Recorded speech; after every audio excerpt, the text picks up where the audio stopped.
আপোনালোকে বিজেপিক বেয়া পাইছে নেকি যোৱাবাৰ বিজেপি হয় আপোনাৰ নীতিশ কুমাৰ পাৰ্টি হয়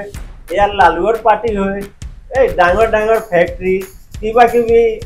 মতলব ওয়াৰ্কাৰ কাম কৰা কোম্পানী এটো বিহাৰত দিয়া নাই আপোনালোকৰ মতে মানে জুজখন কাৰ মাজত হ'ব যেন লাগিছে না মানুহ একবাৰ চেষ্টা কৰি আছে কি মই এই যে আপোনাৰ প্ৰশান্ত কিশোৰ একবারে চান্স দিম বলি মন ভাবি আছে আপোনালোকে জাতপাত চাই জাতি প্ৰথা আছে আগৰ পৰা নমস্কাৰ মই ঋতুৰাজ বৰুৱা টপ ট্ৰেন্ডৰ এটা নতুন খণ্ডলৈ স্বাগতম জনাইছো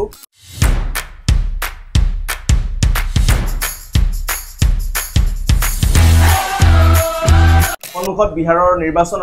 নিৰ্বাচনক লৈ এতিয়া সমগ্ৰ ভাৰততেই গৰম হৈ আছে ৰাজনীতি আৰু বিহাৰৰ লগত অসমৰ এটা যথেষ্ট ডাঙৰ সম্পৰ্ক আছে নিবিড় সম্পৰ্ক আছে সেয়া আমি সকলোৱে জানো কাৰণ বিহাৰৰ লাখ লাখ মানুহ আহি অসমত কাম কৰি আছে তেওঁলোকে কোনোবাই নাপিতৰ কাম কৰি আছে কোনোবাই মুচিৰ কাম কৰি আছে কোনোবাই ঠেলা চলাই ৰিক্সা চলাই গতিকে তেওঁলোকৰ মাজতো বিহাৰৰ নিৰ্বাচনক লৈ এটা চৰ্চা চলি থাকে গতিকে মই প্ৰায় এখন চেলুনত চুলি কাটো আৰু এখন চেলুনৰ চুলি কটা নাপিত গৰাকী হ'ল চুটুন ঠাকুৰ বিহাৰৰ হয় Chutun Thakur district Motihari district east Champaran Motihari ডিস্ট্ৰিক্টত ঘৰ চুটুন ঠাকুৰৰ আৰু শেহতীয়াকৈ এটা তথ্য প্ৰকাশ পাইছে যে এই যে হৈ গ'ল ছট পূজা তাত বাহিৰৰ পৰা যোৱা বিহাৰীৰ সংখ্যা প্ৰায় 80 লাখ মান হ'ব মানে অন্য ৰাজ্যত থকা বিহাৰী যিবিলাক বিহাৰত গৈ ছট পূজাত অংশ লৈছে তেওঁলোকৰ সংখ্যা প্ৰায় 80 লাখ মান হ'ব গতিকে তাৰ মাজত চুটুন ঠাকুৰ এজন আৰু এনেকুৱা বহুত আছে যিয়ে বাহিৰত কাম কৰি আছে নিজৰ ঘৰ সংসাৰ চলাবৰ কাৰণে চুটুন ঠাকুৰ কেতিয়াৰ পৰা আপুনি অসমত আছে মই 2003 পৰা আছো 2003 পৰা আছে প্ৰায় চুটুন ঠাকুৰৰ ইলেকশন টাইমতে মই জামান বিহাৰ তেওঁ অসমতে আছে গতিকে চুটুন ঠাকুৰ এতিয়া ইলেকশন আহিছে নিৰ্বাচন আহিছে আপোনালোকৰ ভোট কোন দিনা ভোট তো মই 11 তাৰিখ আপোনালোকে যাবৰ কাৰণে সাজু হৈছে ৰেডি আছে ট্ৰেইনৰ টিকেট হ'ল 9 তাৰিখে ওলামে পাৰা 9 তাৰিখে তেওঁলোক যাব প্ৰায় গুৱাহাটীকে ধৰি বিভিন্ন ৰাজ্যত বিভিন্ন ঠাইত সিদিনাখনে একেবাৰে বিহাৰী শূন্য হৈ পৰিব কাৰণ সকলো ভোট দিবলৈ যাব বিহাৰলৈ যাব দুটা চৰণত তেওঁলোকৰ নিৰ্বাচন আছে দুটা স্তৰত হ'ব এটা প্ৰথম চৰণটো হৈছে 6 নৱেম্বৰ আৰু দ্বিতীয় চৰণটো হৈছে 11 নৱেম্বৰ আপোনালোকে এতিয়া কি ভাবিছে যে কি হ'ব এবাৰ নিৰ্বাচনত এবারে তো তিনটা মেন পার্টি আছে আরজেডি আপনার বিজেপি আর আপনার নীতিশ পার্টি যে জেডিইউ হেতু তো আগর মেন পুরান পার্টি আছে আকৌ নতুন পার্টি খুমালে জনসুরাগ পার্টি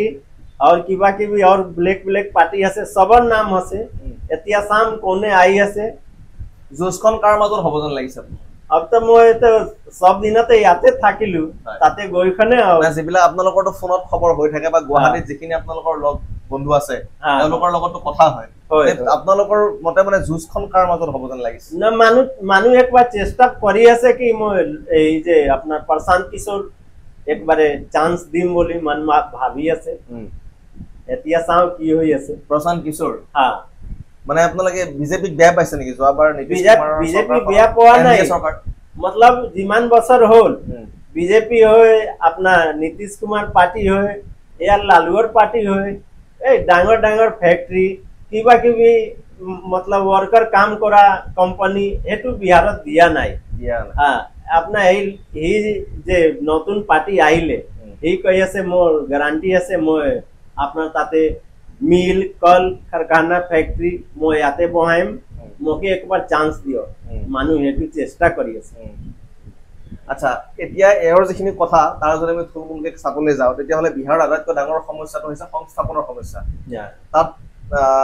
সংস্থাপনৰ কাৰণে নিয়োগৰ কাৰণে তাত অতি কম তেওঁলোকৰ জায়গা আছে বা ঠাই আছে আৰু যিখিনি জনসংখ্যা হিচাপে তেওঁলোকৰ নিয়োগৰ এই ক্ষেত্ৰৰ সংখ্যা যথেষ্ট কম যাৰ কাৰণে তাৰ পৰা বাহিৰলৈ লোকসকল আহে যেনেকৈ চুটুন ঠাকুৰ আহিছিল তেওঁ কাম বিচাৰি আহিছিল অসমলৈ তেনেকৈ বহুত লাখ লাখ বিহাৰী অসমত বা বিভিন্ন ৰাজ্যত তেওঁলোকে এতিয়াও ঘৰ সংসাৰ চলাবলৈ কাম কৰি থাকে আৰু এইটোৱে আটাইতকৈ ডাঙৰ প্ৰতিবাৰে বিহাৰৰ নিৰ্বাচনত এইটো এটা ডাঙৰ তেওঁলোকৰ প্ৰতি দলৰ কাৰণে ডাঙৰ প্ৰতিশ্ৰুতি আৰু মুদ্ৰা হৈ পৰে যে সংস্থাপন কিন্তু এতিয়ালৈকে সেই কথাখিনি কিন্তু সেই ধৰণে আগবঢ়া নাই যি ধৰণে তেওঁলোকে বিচাৰি আছে আৰু এটা কথা যে বিহাৰত প্ৰতি বছৰে এই কথাটো কোৱা হয় যে জাতপাতৰ ৰাজনীতি প্ৰতিবাৰে চলে না হয় হয় এটো হয় সঁচা কথা না মিছা না এটু খসে হয় মিছা না মানে আপোনালোকে জাতপাত চাই জাতি প্ৰথা আছে আগৰ পৰা আৰু জাতি প্ৰথাত ভোট বহুত যায় ভোট কাটে জাতি যদি মিল খাই যায় মানুহৰ লগত ভোটাৰৰ লগত তেতিয়া ভোট এপিনি হৈ থাকে মানে জাতিৰ এই গোটেই সিস্টেমটোৱে ভোট বিভাজনৰ এটা ডাঙৰ এটা তাত ইস্যু আছে ইস্যু হৈ যায় এতিয়া তেজস্বী যাদৱ যুৱ নেতা এগৰাকী আজি বহুদিন ধৰি তেওঁ লাগি আছে আৰু কংগ্ৰেছৰ লগতো তেওঁৰ মহাগঠবন্ধনত তেওঁ আছে গতিকে আপোনালোকে তেজস্বী যাদৱক কি ধৰণে চাইছে এইবাৰ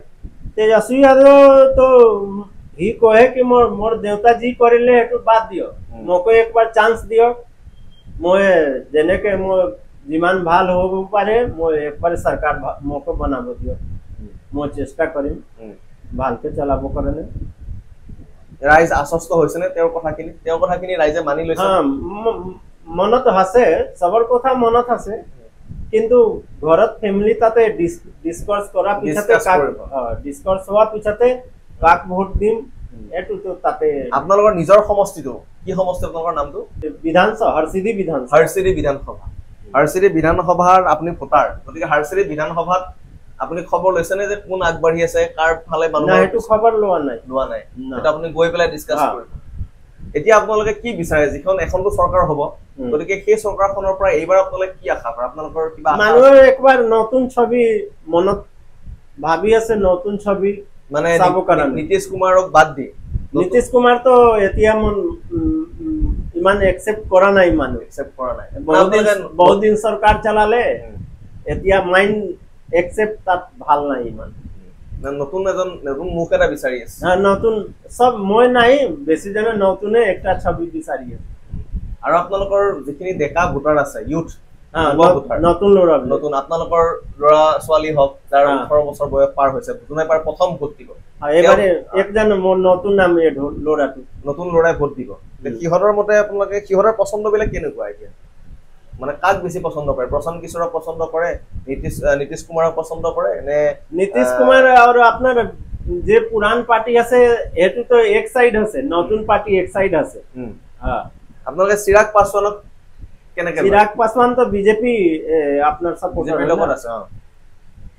চিৰাগ পাছৱানৰ লগত কেনেকে লয় মানে এটা যুৱ নেতা হিচাপে আহে তাৰে তো সেন্ট্ৰালতে বিজেপি সরকার ইমান দিন আছিলে এই আপনার এই আরজেডি যে এই আপনার নীতিশ তাতে গঠবন্ধন আছে ইমান বছর পরাতে কোনো কল কারখানা বহাই নাই और এতিয়া और কেউ চান্স দিম বলে কে চান্স দিখানে সাম কেনেকে চলাই আছে সরকার আপোনালোকৰ মতে প্ৰশান্ত কিশোৰ এবাৰ অলপ ভোট পাব এবাৰে মনত আছে প্ৰশান্ত কিশোৰ তাতে যাম প্ৰশান্ত কিশোৰ এবাৰ অলপ ভোট পাব ঠিকে আছে এয়া তেওঁলোকৰ মনৰ কথা আৰু তেওঁ যেতিয়া আমি কথাটো পাতি আছো তেওঁৰ মনত এটা তেওঁলোকৰ মনত এটা সকলোৰে কমন ক্ষোভ এটা আছে যে তাত ইন্ডাষ্ট্ৰি নাই তাত নিয়োগৰ ব্যৱস্থা নাই আৰু যাৰ কাৰণে তেওঁলোকে আজি নিজৰ ঘৰ সংসাৰ এই ধৰণে বাহিৰত তেওঁলোকে কাম কৰি থাকিবলগীয়া হৈছে গতিকে মই তেওঁৰ তাত আহি থাকোঁ মাজে মাজে চুলি কাটিবৰ কাৰণে গতিকে তেওঁৰ পৰাই আজি জানিলোঁ যে বিহাৰৰ ৰাজনীতি বা বিহাৰৰ নিৰ্বাচনকনো তেওঁলোকে কেনেধৰণে চাইছে পিছলৈ আমি আৰু কথা পাতিম তাৰপিছত বিহাৰৰ নিৰ্বাচন সম্পৰ্কেও কিছু বিশ্লেষণাত্মক ভিডিঅ' আপোনালোকলৈ আগবঢ়াম ধন্যবাদ